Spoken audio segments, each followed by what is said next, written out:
All right, and we're back.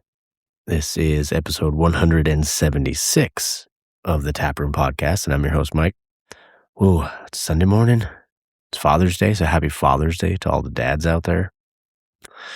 This was a really fun episode, and I was just, geeking out with Jeff, and obviously the guest is Jeff Alworth. He's the author of the Beer Bible, and if you guys haven't read that, I think you need to, and I'm sure there might be an audiobook format of it. I'm not sure, but the book's amazing, and Jeff was so nice, and it was great. Just being able to sit down and talk with him, and geek out about the book and about the Beer Bible, and I feel like we probably could have had a 2-hour conversation, but we kept it right around an hour, and I'm just grateful, man.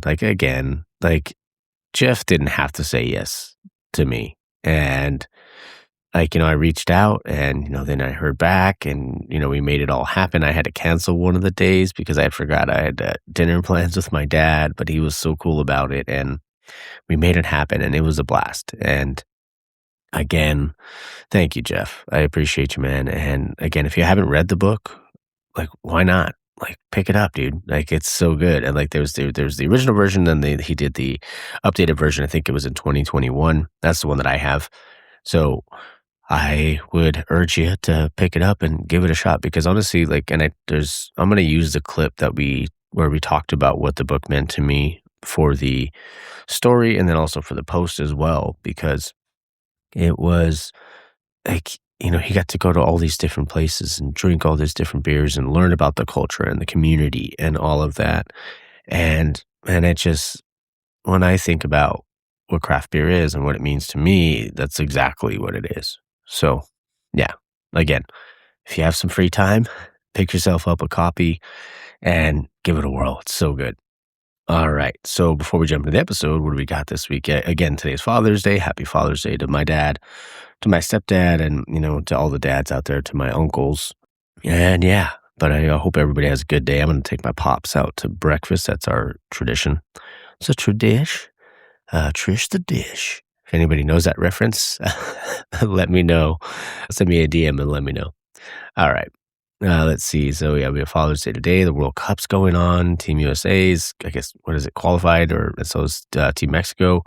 It's going to be good. I'm excited. And somebody was telling me that there's a chance that England and the U.S. could play on the 4th of July. I guess things have to play out the right way. But if they did, they would play each other. And it'd be obviously the 250th birthday of America. So I just thought that was pretty wild. Yeah, can I show them how we're back-to-back World War champs? Just kidding. I just thought that'd be fun. I was like, man, that's pretty wild. But yeah, so World Cup's going on. Good stuff there. The Knicks won. I don't know if I talked about that last week. The Knicks won, the Hurricanes won, so we're just down to baseball right now. So baseball's taking center stage. But it is June 21st, and we're literally about 5-6 weeks away from preseason football. We're getting there, baby. Twinkle, twinkle. It's almost that time of year. Shout out to Art, LA_BrewLife.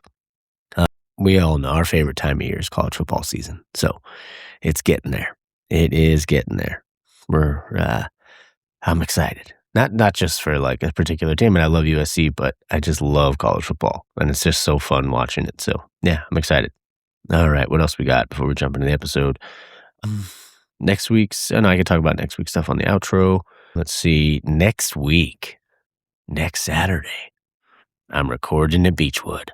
I didn't want to say it yet, but it's happening. I'm recording with King Germs himself at Beechwood. I'm excited. Or maybe did I mention that last week? I don't remember. The brain's starting to go. Almost, I'm about, how many months away? 8 months away from the big 4-0. So the brain gets a little foggy, especially in the mornings. But yeah, recording at Beechwood, and then also going to go record with Happy Artillery when I'm up there for the 4th of July, and working on 1852 Brew Co. while I'm up there. And then I'll be in Georgia in 3 weeks. So looking to record with a couple breweries out in Roswell. I've heard they've had a great kind of craft beer community out there, so I'm excited to do that. Let's see, yeah, before last things, if you'd like to support the show, you can. All you'd have to do, and you don't have to spend any money doing it, you could just give a 5-star review on Apple or Spotify or whatever you're listening on. Oh, also shout out to Singapore. So, like they continue. I don't know who's doing it out there, but I appreciate you, or all the people doing it out there. But it just continues. It's like they're right now outside of the United States, Singapore, Hong Kong, Belgium. I appreciate you guys, whoever, like you guys listening each week. And I'm always curious to meet, to interact with people, man. So send a message, say what's up. I always appreciate it. Yeah, so shout out there. But yeah, you can leave a review on there. Apple will let you actually write out a review if you wanted to. You just have to scroll all the way down. I know it's a pain in the ass. And then also, if you'd like, you can also support the show. If you wanted to buy a t-shirt, you can do that as well. It's taproompodcast.dashery.com. Again, that's that's taproompodcast.dashery.com. And then also, if you'd like to, if you've ever thought about supporting, what a read. And I don't even write these things down. But yeah, if you'd like to also support the show, you can go to podbean.com/taproompod, because if you've ever thought about starting your own show, and I did that ass backwards there. But if you've ever thought about starting your own podcast, and again, right now there's no time like the present, but also it's so easy now. Like you can literally buy lapel mics and go and record and do something with your buddies and throw it on the internet and just have fun with it. But only do it if you're seriously committed to it and you really want it. Because like I said, it's so easy. And you can get a month free from Podbean by going to podbean.com/taproompod. Again, that's podbean.com/taproompod. All right. So I hope you guys enjoy the interview with Jeff. I hope you guys, why am I doing the outro? Enjoy the interview with Jeff. Again, Jeff, thank you so much. I appreciate you. Cheers. All right, guys, we're back in the tap room, and I'm your host, Mike, and I have a very special guest on the show today. I have Jeff Alworth, the author of The Beer Bible. How are you, sir? Oh, I'm doing pretty good. That's great. I'm glad to hear it. This means a lot to me, being able to come on. I'm super appreciative that you're taking the time to come talk to me. I always love to, I really want to nerd out about the book, but before we get into all that, I always love to hear about somebody's journey in craft beer first. So you think we could start there and how you got started? Yeah, I'm an elder, and so my story goes back a ways. I started drinking beer in the 1980s. I turned 21 in 1989. I may or may not have been drinking beer before then. Mm-hmm. I feel you.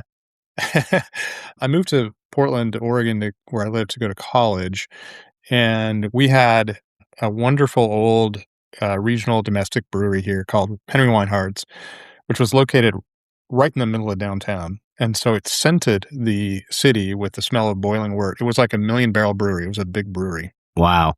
It was founded 150 years ago. And it was founded, it was one of the first things that happened. People moved to Portland a few years later. It was during the great period of German migration. So some Germans moved out here and they started brewing. And the city of Portland's had brewing ever since then. So when I got here, Henry's was a pretty big deal. They had released in the 70s a beer that was kind of an upscale version of domestic lager called Private Reserve. And then in the early 80s, actually the late 70s, the first craft brewery, Cartwright, opened here. And then in the mid 80s, we had other breweries. So when I got here, the brewing scene was already kind of hopping. Okay. And, I was a college student and I drank cheap beer for the most part. A nice treat was to get some Henry's. And then later in my college time, I started going to brew pubs and, became pretty fascinated with good beer. By the early 90s, the city was calling itself Beervana. Oh, okay. That's awesome. Yeah, we were really early on the whole beer thing. And I was just sort of swept away with that. Got into beer.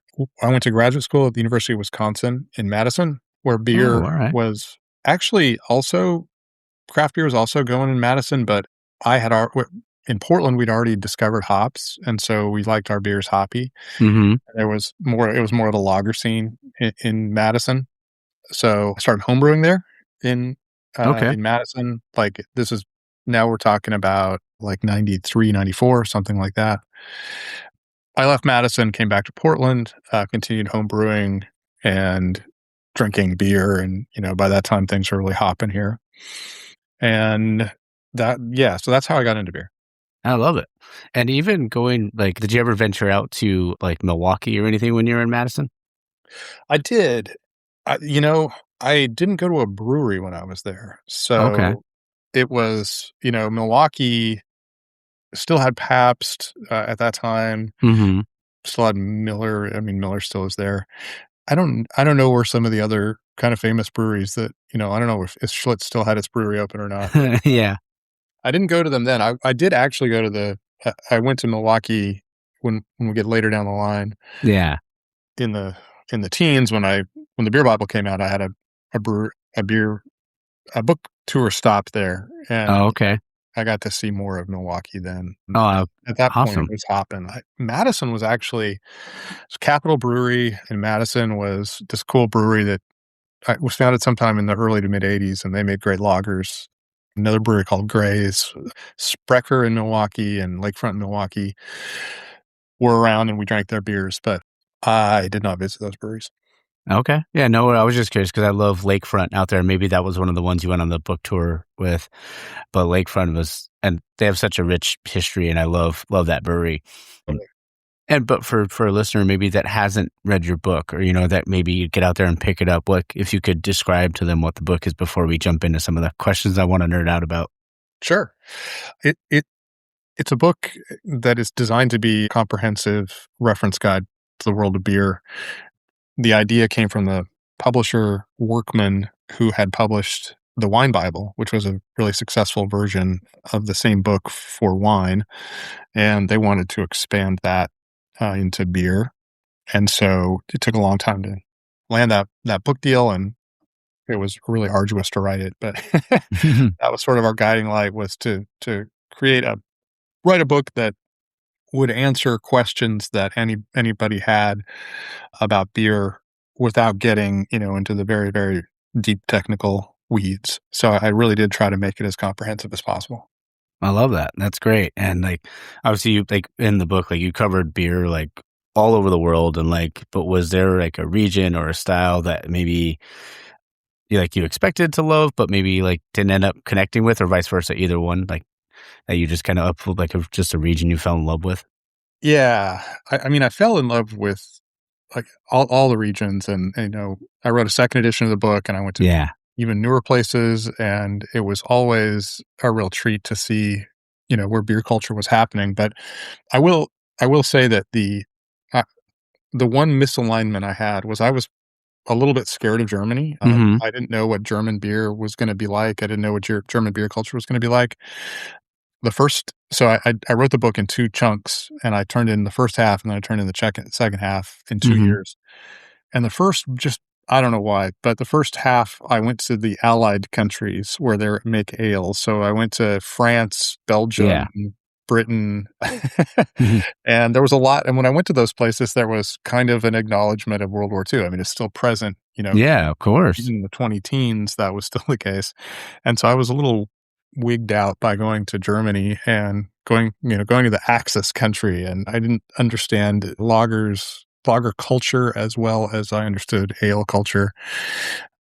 So I was a little bit intimidated, and in order to prepare, I went to a friend's house here in town, Alan Taylor, who owns Zoigl House Brewing. Actually hadn't opened it yet, but he was a brewer in town, and I knew he had studied brewing in Germany, and I wanted him to walk me through what I should expect and kind of get me up to speed. And so he took an afternoon one day and kind of got me prepped, and then I went to Germany and I fell in love with it. And I now am in my writing, I think, more associated with lager beer than I am with ale. Hmm. Kind of funny going back to that story of how I was in lager country in Wisconsin, and I wanted to, Yeah. make IPAs. So that was kind of a really big shift. I spent a fair amount of time in Franconia and Bavaria, and it was awesome. Oh, yeah. That sounds like such just made, like, an amazing trip and or just an amazing experience, I feel like, and then, like, yeah, because I would understand, like, I would be intimidated too going over there, and at least initially back then, like, even though it doesn't seem like it was that long ago, but still, like, I feel like it would be. Yeah, it was a long time ago. I mean, I was researching that book and doing this travel, you know, coming on 15 years ago now. So Yeah. we knew in the United States we knew less about European traditions and beer styles than we know today. And in fact, on that same trip, I was kind of doing lager country, and so I went to the Czech Republic after that. And I think in the book, you have more detailed information about the Czech brewing tradition and the Czech styles in the beer Bible than anything published in English to that point, and I was really proud of that. That's That was awesome. a that was kind of a challenging piece to put together and find people who would guide me through the Czech world and Mhm. and so I could learn about it. Now we everybody knows about Czech beer, and I think we've probably all forgotten that at one time we didn't know that there was Czech dark lager, and we didn't know that there was, Mhm. Czech amber lager. We just knew that there was Pilsner, and that's all that we knew, and it was fun to write, about a tradition that was much bigger than that.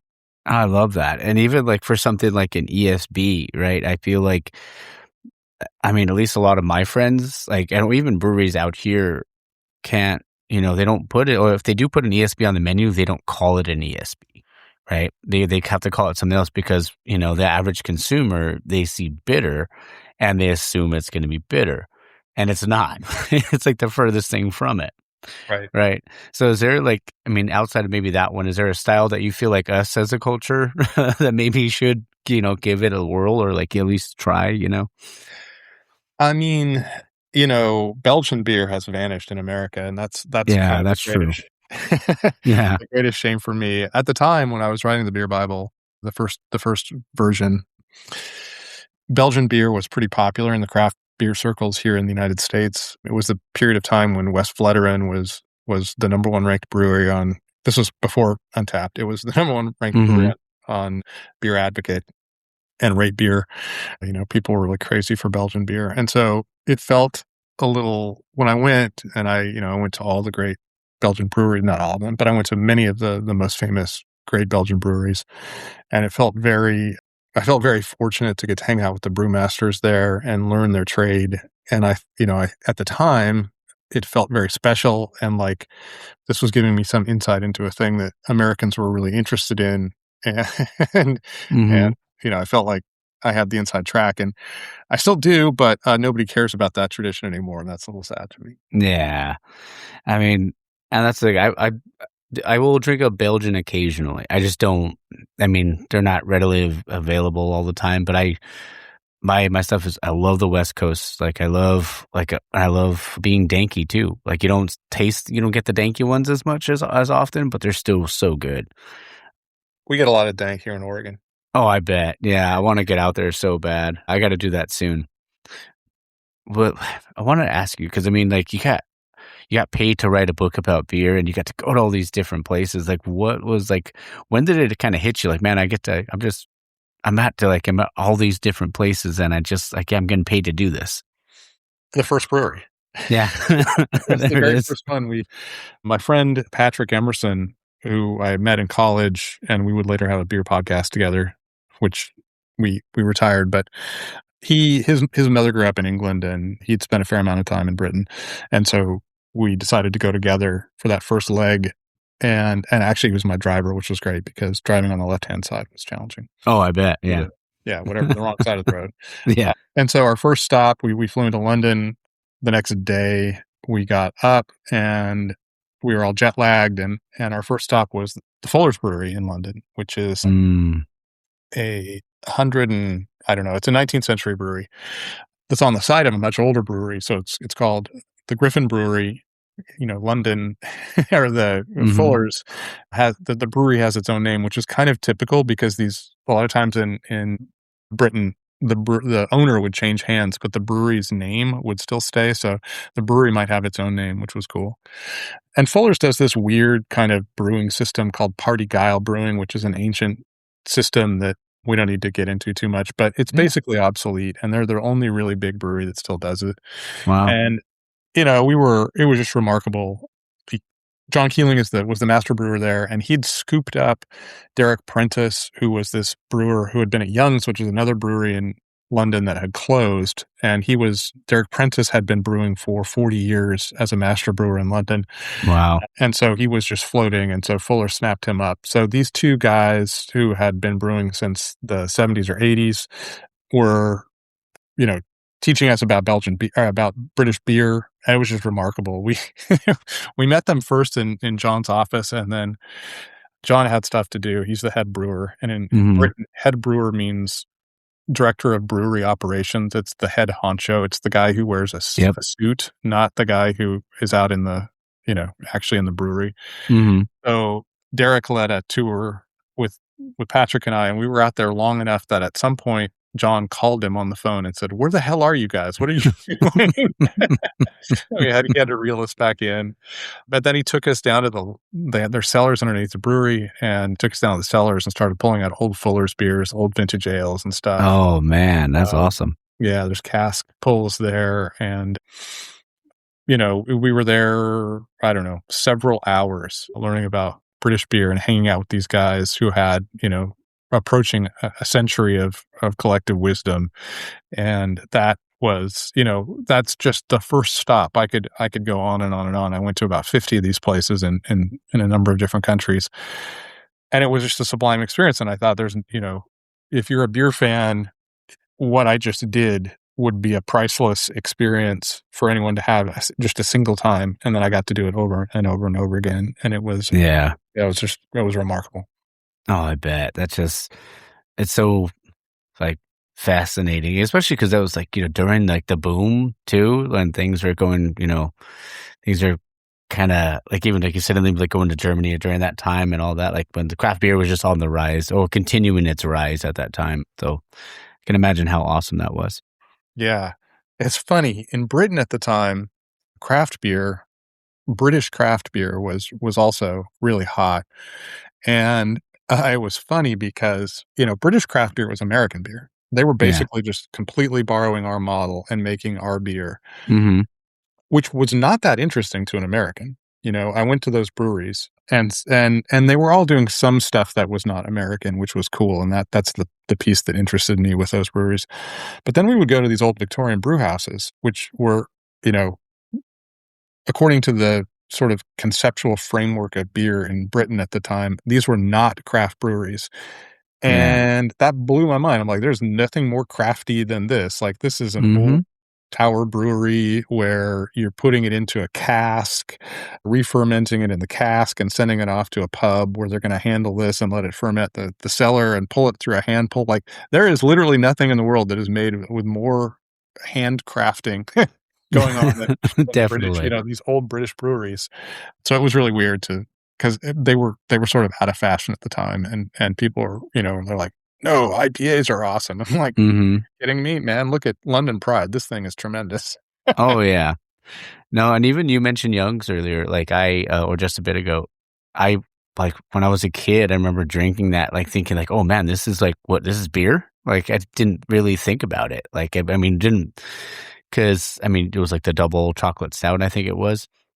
Yeah, But as a 18-year-old, drinking that and, like, Mississippi Mud and stuff like that, you don't really think about it being craft or, like, or craft, adjacent, whatever it was at the time. But, right. man, it was still, like, that stuff was it changed your life without you knowing it, I feel like. Yeah, it certainly changed mine. Yeah. Definitely. Before we continue on to talk about the book, I do have a segment called the 4-pack, so it's just 4 questions. The first question is, what's one beer that never leaves your fridge because you're always restocking it? Yeah, so I'm a beer writer, and my beer or my fridge is stocked with whatever people That's true. send me. Mhm. I feel like, just to cheat a little bit, there's always a lager in there, Okay. and I feel like there used to always be an IPA in there, and now it's always a lager. So that's a shift in the way that I drink. In the winter, there's always some kind of dark ale because I'm still a giant fan of porters and stouts, and not Oh, not so like good. necessarily super fussy barrel aged stouts. I mean just regular kind of old school pours and stouts. I do like pastry stouts, but and those will find their way into my fridge too. But yeah, those I think you're always going to find in the summer you're going to find a lager, in the winter you're going to find a dark ale. Okay. Love it. I feel the same way or a similar way like we usually with my fridge, with my beer fridge. So I got you. The second question is, if you weren't in beer, what would you be doing? Or maybe something you wanted to do as a kid? Yeah, I mean, I actually think of myself as a writer more than a beer guy, and Okay. there was, there was some chance that I didn't write about beer and I wrote about something else, but I started writing an article for the Alt Weekly here in Portland, Oregon. It's called Willamette Week, and that just sort of led me into beer, which was a passion of mine, and I loved it. And it turns out that that's a really good subject to cover because it's almost Hmm. an endless topic. So you can mine it endlessly as a topic. Yeah. But, if I had drawn it up the way that I'd sort of dreamed about it as a younger person, I would have been a famous novelist. Okay. So that's what would have happened. Now, what are some of your favorite like books that you've like? Well, I love to read as well. So I was just curious, what are some of your favorite books? Yeah, when I was younger, I was really into the absurdists. So Samuel Beckett was a big favorite of mine. And I liked some of the plays that Ionesco and Albee and some of those guys. I was really into Camus, who I think is misunderstood. He was a big favorite of mine. Okay. Um, and there's a guy called Roddy Doyle, who's an Irish writer who I really loved. And yeah, I could go on and on about. Oh yeah, no worries. No, I'm always curious because Steinbeck is. My dad grew up in Salinas, so like I always Yeah. have a fondness for Steinbeck. But like, there's so many. Like, I'm always looking for new books to read. Like, one of my favorite ones that they converted into a movie was the Tender Bar. That was such a phenomenal read, and like even after I read it, I listened to the audiobook after just because it was in his actually did the audiobook, J.R. Moringer, and it was just like books can change you, and like I don't know, and it's a lost kind of like I feel like nowadays no one wants to read anymore, and I just a lost art form. I feel like, but it's so good. Yeah. No one wants to read anymore. We've really shifted as a society, and I think Yeah, AI is really going to accelerate that. I'm a little bit anxious. I don't know that I'll ever write another book. I'm not sure that there is a market for nonfiction in the way that there was when I started my career, which is weird to me, but things. yeah, same. Yeah, same for me too. But if you write another one, I'm going to pick it up. So All I'm right. in. Well, I may too because Yeah. it's my favorite thing. So Yeah, of course. And you got to do it because you love it, right? The next one, if you could collab with any, like do like a beer collab with any brewery and go out on a brew day, like what brewery would you want to do that with? I mean, you have a plethora from to choose from up in Oregon. So yeah, I think what I would love to do is collaborate with a European brewery for a beer that would be distributed here. And so this is we're getting into fantasy realm because I'm not sure how yeah. that works. But there's a brewery in Vienna called the Schweckert Brewery. It's where Dreher first brewed the first Vienna lager, and Okay. they make Austrian Märzen in Austria, and it's this kind of weird beer they that became their mass market lager. They call it Märzen, so it's a golden mass market lager, and it's really really good. Oh, wow. And a bunch of breweries make it. I just mentioned Schweckert because I toured that brewery and know the brewer there. It's a really cool style, and I wish Americans knew about it. So Mm-hmm. I might partner with him and make a slightly more American version of it. Not hugely. It's actually a varied style. So there's some that are a little bit maltier and a little hoppier, and that would probably be appropriate for the United States. It's a very Okay. golden beer. It's much deeper in color than American mass market lagers. So it's a really beautiful beer. So anyway, I would probably do that. Okay. No, that sounds good to me. I mean, I would try it. You don't see like Goldens, like Golden Ales or anything like that, really. Even, I feel like a lot of times, even like Browns and stuff, you don't see it. I mean, I feel like you're seeing a little bit of it more now, at least out here in California, but not nearly as much as you would have seen, way back when. Last question, the 4-pack is if what's a guilty pleasure you secretly love or not so secretly love? Yeah. I'm going to go one that's become kind of a running joke, glitter beer. Okay. When glitter beer had its 5 minutes of fame, Mm, I went and talked to a couple of brewers and who were making it here in town, and I really fell in love with it. It's super cool, the way it yeah. transfixes you. You know, I may or may not have had adult mind-altering substances when I was younger, and there's It something about happens. the way it shimmers and glows in the glass Yeah. really, really blew my mind, and I loved it, and I wished I wished it was not instantly and universally despised by everybody. I thought it was super cool.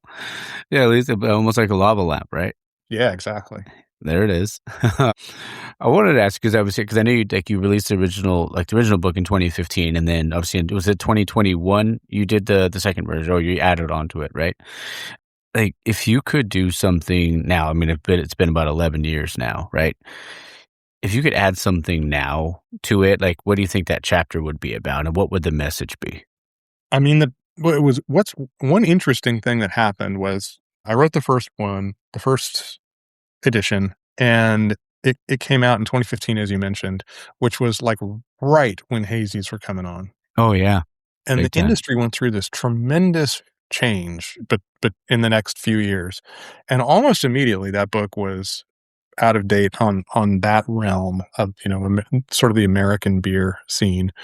I did not the word hazy did not appear in that book, or hazy Yeah. IPA anyway.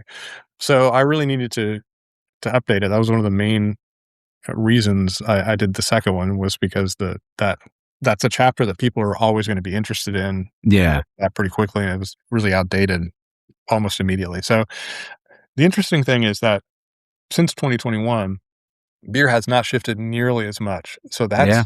that's a fascinating kind of just, as a person who's been around a long time, it's interesting to see how things go through periods of explosive change and then kind of periods of stasis. And we've really been in a period of stasis. So I don't know that there's a big need to update the standard stuff, but the one dimension of beer that has gotten no exploration is traditional styles. So we Mhm. know chicha is kind of one in the Americas that we know about, but most places on the planet that had some kind of cereal grain made a Mhm. beer. There's rich traditions all throughout Africa and Asia, and much older traditions in Europe, which Lars Marius Garshol has really documented, and when he's written about European farmhouse ales, especially in his home Scandinavia, I mean the Baltics, in Russia, places like that.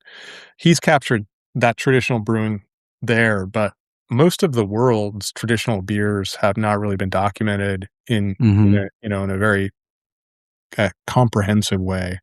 And if I had enough money and enough time, I would love to travel around the world and catalog those beers because they're really cool and they're, you know, Mhm. ancient beers. So they're very cool.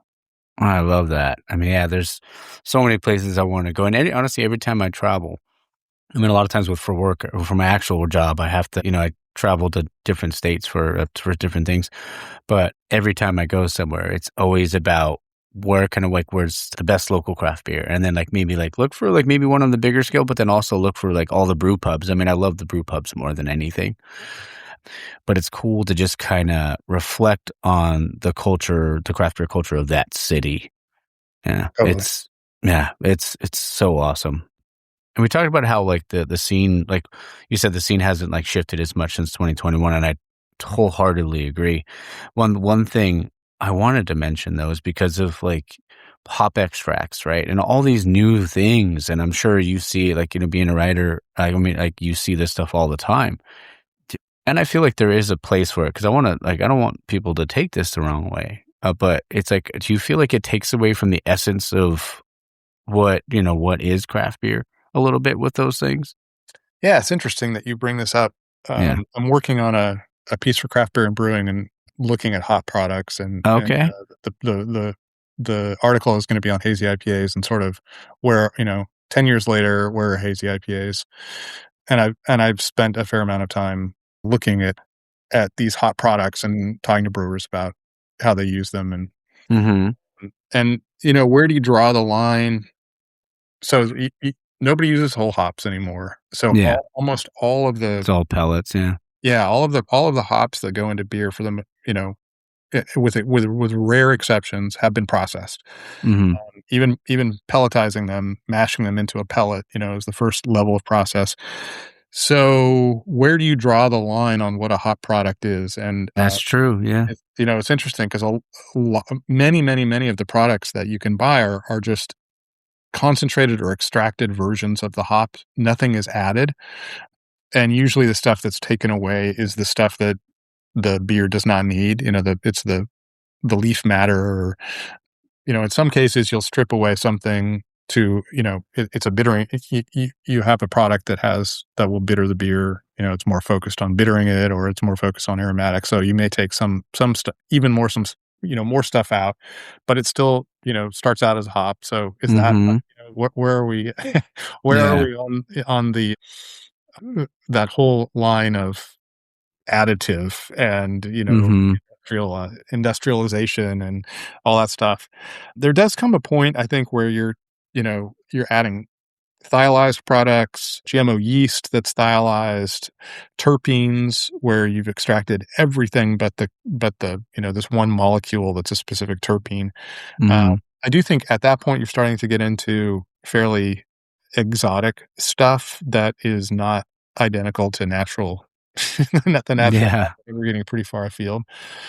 My sense is that brewers rarely use most of that stuff. Yeah. Well, they've experimented with it, and some of it, like the thiolized yeast, had a moment, and it seems like it's sort of past.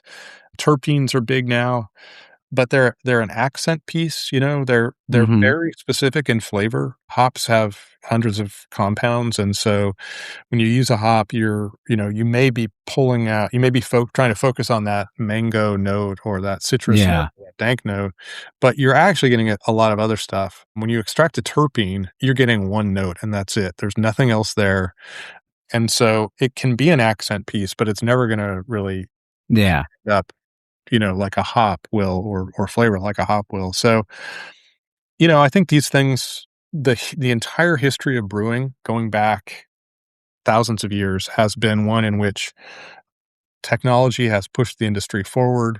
Mhm. There's a traditionalist backlash, and we end up accepting some of the changes, and then some of the others we don't, and Yeah. and things go forward.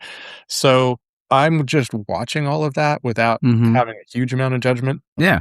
I'm not sure where we're going to land. I do think that one reason I'm not incredibly critical of hot products is they are really an outgrowth of this national tradition that the United States have developed in making hop forward ales. We have Mhm. this whole tradition that did not exist. If the United States didn't exist, we would not be drinking citra hopped IPAs. Yeah. That's an entirely, you know, American thing.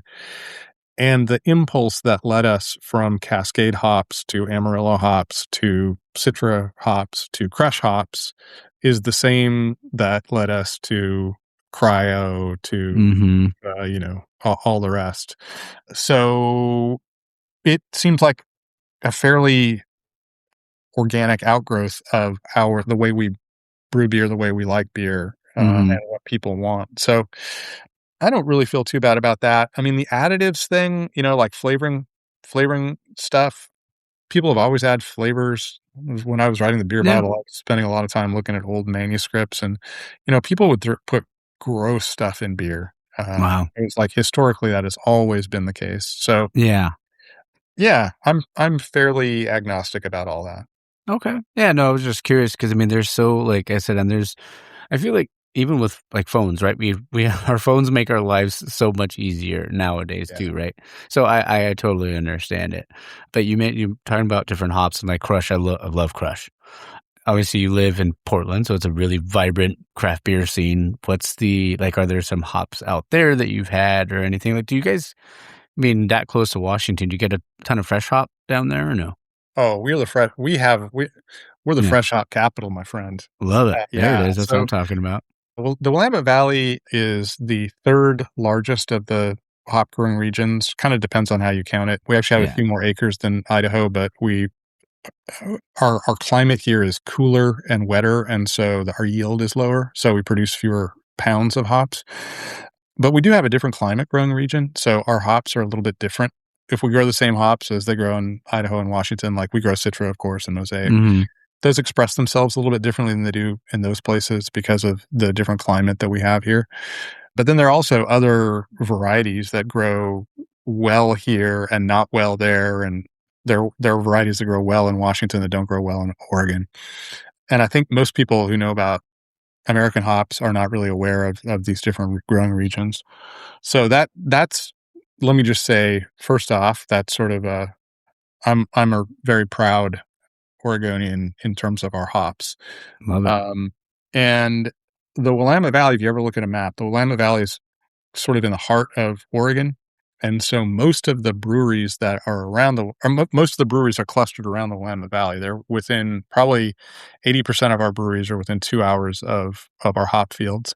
Yakima is not nearly as centrally located in Washington. And so more breweries make more fresh hop beers in Oregon in the fall than they do in Washington.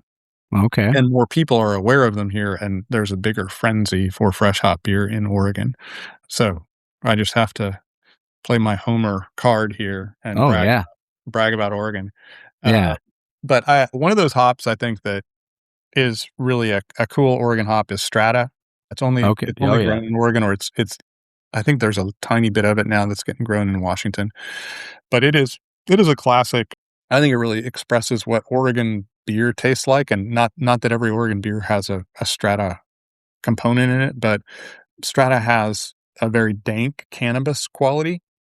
Mhm. But it also has a very this strawberry juicy quality, and Oh, so yeah. you get this kind of dank, juicy, dank quality out of it, which I think characterizes the flavor profile of Oregon and also the Pacific Northwest. I think the beers in Washington are very much like that too, and there's a lot of ways you can get to the juicy, dank flavor profile. You don't have to use Strata, but it is a hop that is really characteristic of the region, and it was bred here and it's grown here, and so we're pretty proud of it. Yeah. That's awesome. Oh, There's others too, but I think the modern consumer will know the flavor profile of Strata probably more than some of the older varieties that are kind of classic Oregon hops. oh, yeah. And I'm sure you guys probably get a lot of, like, I mean, maybe not a ton because I just don't see them a lot down here, but, like, just single hop beers? Yeah, we don't, single hop beers have really dropped off, which is frustrating for me because there's so many Same. new hops. There's just a million new hops, and I don't know what they taste like when you have five hops in a Mhm. beer, and you say, "Oh, we use Crush." It's like, great. Now, if it was a single hop, then I would know it immediately. Yeah. Which the fresh hop season is actually one of the opportunities that we have to do that because in with fresh hop beers, breweries will often, very much accentuate the whatever fresh hop they're using. Even if they use other ones, they really want those fresh hops to pop. So that Mhm. is one chance for you to get to know it. So, um, Okay. yeah, but a lot of those hops, like Crush is a Washington hop. So, I'm not tasting fresh Crush in my fresh hop beers. Yeah, and I love single hop beers. I always call them the educational beer because, like you said, it's, you get to find out what that note is, and then if you drink a beer with 4 or 5 in there, you can kinda find it within those. So, I think it's always really cool. So So, obviously, you've traveled all over all over the world and everything like that, going to these different breweries. What do you feel like is harder, like, creating? Because I feel like there are times when you can find a great, great beer and the great, like creating a great, like, environment or vibe, I guess, for the brewery, and all of that. Like, what do you feel like is harder to get? Because you have to get people to come back every week, but then also the product needs to be good too, right? Some people can go somewhere just because it's Instagrammable, and the mm. beer might just be okay. So, what do you feel like might be is harder, like creating that or being able to to make the great beer? I mean, you have both elements are important, and Hmm. I think ideally, breweries that get the the importance of making an incredible beer Hmm. at least have a sensitivity to the ambiance of the place that they're serving it, so they're aware of it. If they don't have the money, younger breweries, a lot of Hmm. time. don't have the money, and so they're in a warehouse somewhere, and it's Mm. not the best. Yeah. Yeah. But, you know, I do think that there is some I think the Venn diagram, there's a fair amount of overlap there. Yeah. It's partly the great thing about beer is it's incredibly diverse, and so that's not just in terms of style, but also it's by far the most social alcoholic beverage because it's low For sure. alcohol, and so going to a pub and having a few beers is something you can do anywhere. In Oregon, we have a brewery chain called the McMinimans, and they have assembled some of the finest properties in the state, and their Oh, pubs are nice. just tremendous. They're one of the 2 oldest extant breweries in the state, but their beer is famously not, like, top shelf, Okay. especially in our state, and I think everybody just gets that if you go into a McMinimans, you're gonna have an awesome time in a beautiful, beautiful location, and Okay. the beer is just not gonna be sublime, and that's okay. Yeah. So that's It it's if you want a serviceable. sublime beer, you go somewhere else. Yeah. Gotcha. No, and that, yeah, because 'cause I'm always curious about that stuff, but I mean, I have a buddy of mine, he's become one of my best friends, his name is Luis, he has Level Up Brewcade in Montclair out here in California, and, to see, because when it started, he had, a few arcade cabinets, but made phenomenal beer, and now you see he has, multiple, multiple, multiple cabinets, and, he's just created this entire vibe there, and it just continues to grow, so you love to see it when everything kinda comes together. Sorry. Yeah. Oh, you're good. Had to holler at my dog, but I did it on mute, so hopefully no one heard that. Oh, no, you're good, man. The next thing is called, this is another segment, it's called the Six Pack. So this one's more rapid fire. Fire away. Alright, sounds good. So the first one is, lager or IPA? Lager 4 days a week, IPA Oh, 3. okay, there you go. Hazy or West Coast? West Coast, 100%. And I'm gonna say Northwest because the Okay. West Coast actually has 2 regions, another thing people don't Mhm. appreciate all the time, so we have slightly different beers up here than you have down there in California. Oh, yeah, for sure. Next one's music or sports at a brewery? You know, that's also one of those challenging things because if my Mhm. beloved Packers are playing, Oh, I'm that's a Packer fan as well. no nothing's Yeah. better in the world, but just generally speaking, it screens are screens screens more often detract than music detracts. Mhm. Music more often adds to the experience than, Yeah. detracts, so, I've been to a few places with thrash metal on, it's not my favorite, but otherwise, Yeah. music. Okay, love it. Your favorite brewery right now that you in Portland?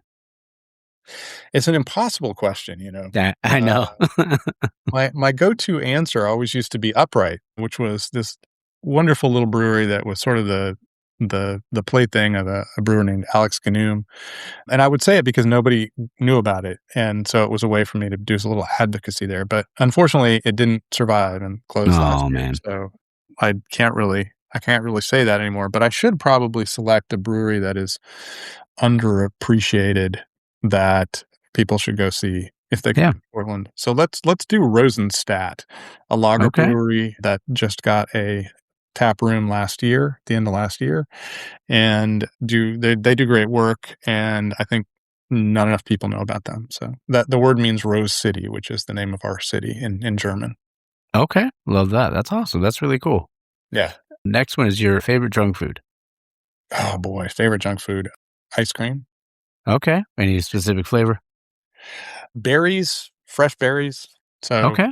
we got Oregon ice cream is sort of famous. We have great strawberries up here, but other berries. So if it's made with, you know, Oregon fruit, that's pretty awesome. Okay. I love it. Nice. Last question in the six pack is if your personality was a beer style, what would it be? That's such a hard question. I know. One has to know oneself, and I don't know if I know myself. Well, I'm going to say a doppelbock. Um, Okay. All it's right. it's it's subtle, and people don't immediately, it doesn't really immediately knock your socks off, but it kind of grows on you, and you're like, man, it's it becomes bigger as you drink it. So I'm going with doppelbock. All right. I love it. I grow on people. I There don't it is. impress right off the bat. I Hey, hope. I don't know. you Maybe I don't. no, you impressed me big time. Next one, well, that's not we're done with the six pack. But the next question is, you could have one pint with any historical figure, celebrity, sports figure, anybody ever who's sitting at the bar with you having a pint. Yeah, I mean, we could do that by categories, because Mhm. they're kinda different. Yeah. Yeah, I'd probably, if I could, a living figure, I'd probably sit down with Barack Obama, who I know likes beer, Okay. and chat with that guy. He's a smart guy, and I would love to know what he thinks about politics right now. Yeah. Um, a historical figure, Benjamin Franklin, I mean, that's a guy who Yeah. likes good beer. Oh, yeah, for sure. And, I suspect that you could spend 8 hours with that guy and, never get a word in. Oh, probably. Oh, I bet, yeah. Well, your next one, speaking of, Benjamin Franklin, like, well, that time, if, what are your Mount Rushmore of breweries and beer styles? Yeah, these are so tough. Yeah. A lot I've spent more time in Europe, I think, than a lot of people, and so some of my best my my favorite beers are not from the United States. Fuller's, to go back to the UK, were really Mhm. was tremendous. There's a brewery there called Adnams, which I really love. In Belgium, Rodenbach is I had a sublime, transcendent experience there. The Bone Lambic Brewery is another one in Belgium. Orval, DuPont, these are breweries that blocked my socks off. Mhm. My favorite German experience is Schlenkerla, the rock beer brewery in Bamberg, who has a 600-year-old pub, which, Wow. if you ask me where I would wanna have a beer right now if I could be teleported anywhere, the answer Mhm. is always Schlenkerla. There's never a time when that's not my answer. I love that. I absolutely love Pilsner Urquell, and their brewery is a tremendous place, and Ufleku in Prague is another amazing place. In the United States, we have so many good breweries here, and my wife's a Mainer, so we Oh, spend a yeah. fair amount of time in Maine. So Maine Beer Company, Allagash are a couple of ones that I super love. There are about 100 Oregon and Washington breweries I could Mhm. name that I really love.